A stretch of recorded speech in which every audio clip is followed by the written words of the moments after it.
So we have two different auctions that I won. They're both containing junk silver, so I'm going to put them together into one video. So our first one here, we have some 100 sols, or sols they were. So these are from Peru. So this is a 1973 commemorative. It's commemorating 100 years of relations between Peru and Japan. Here it is. All three of these coins are the same coin. So this is 100 sols de oro. So this is the ore. It's 100 of them. This is Peru's currency at the time. It's since changed them. In fact, actually, it's changed so many times that it's back to being called a sol again. So this is like 3 currencies back in Peru. They kind of change their currency sort of regularly. Anyways, this here is a commemorative for the friendly relationships between Peru and Japan. Now, one thing that's interesting is that Peru was one of the first countries that had a sizable Japanese population outside of Japan. Lots of Japanese went to Peru to work. Another country is Brazil. In fact, there's lots of those individuals' ancestors in Peru.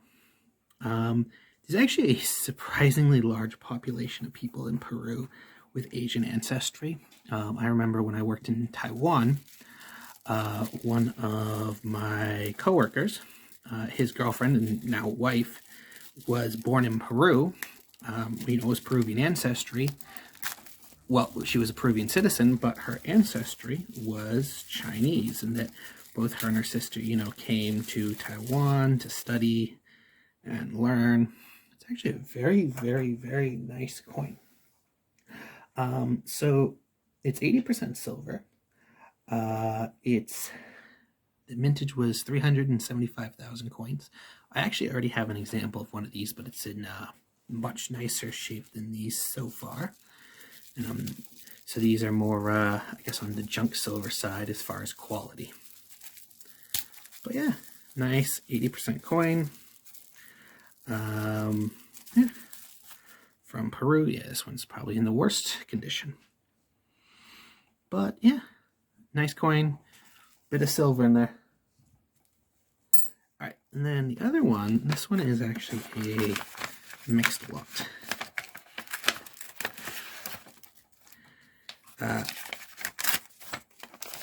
As you can see, if you remember from an earlier video of mine, it's from the same thrift shop, or pawn shop actually. Sorry, pawn shop in Hokkaido.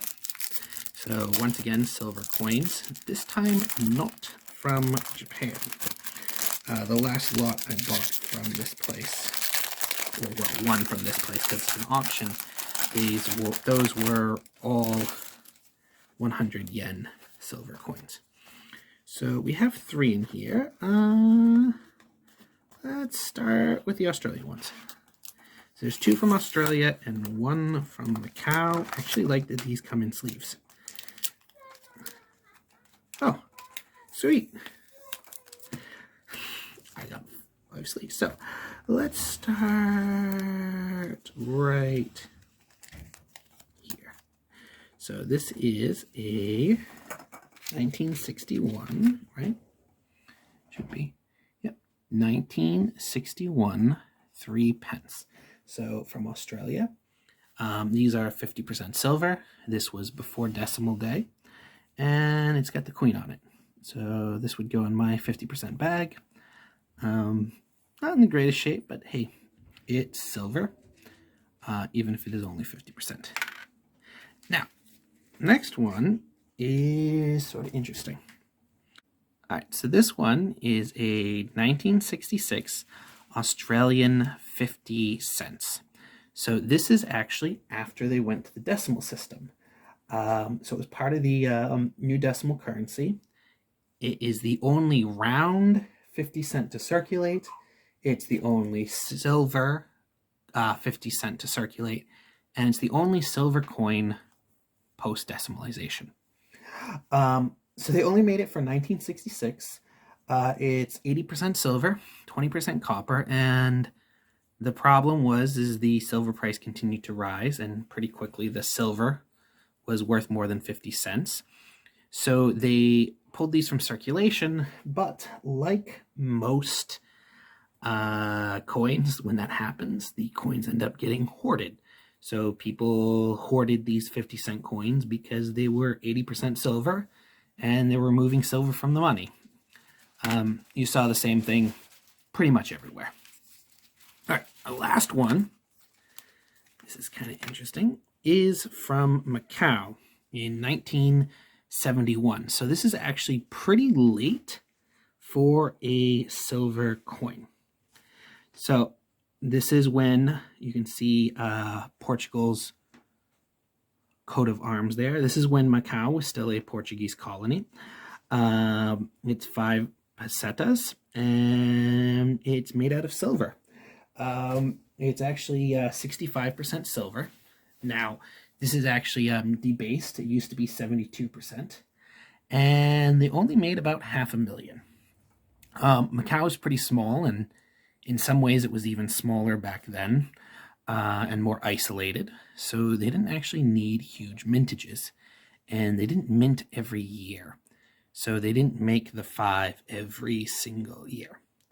There would be breaks in between production.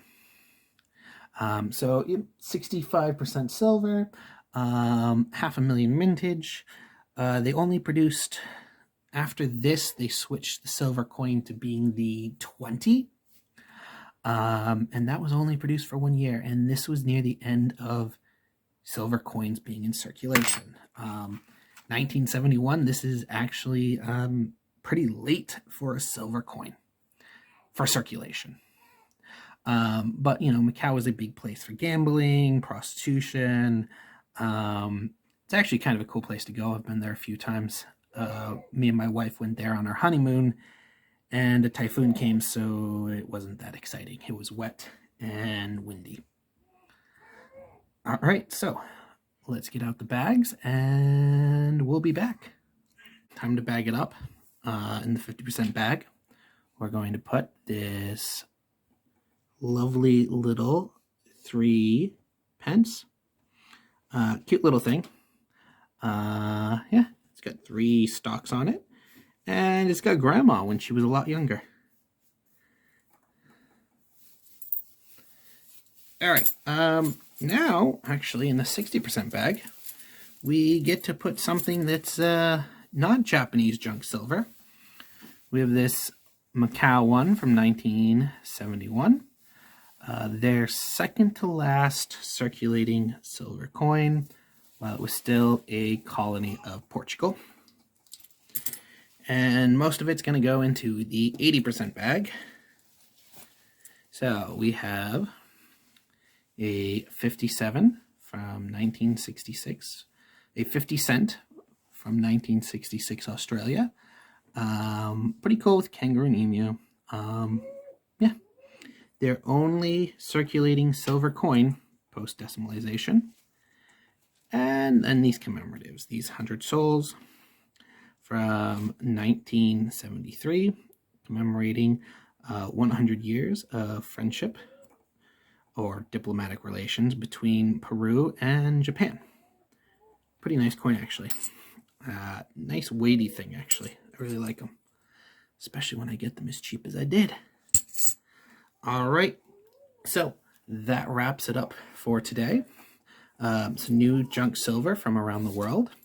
So if you've watched this far, and I hope you've enjoyed it, I hope I've earned your like. If you're not subscribed, I hope I've earned your subscription. So why don't you go down into the comment section and tell me what you thought about these coins. Which one was your favorite? What design did you like? Do you have any of these coins? And until then, see you in the next one.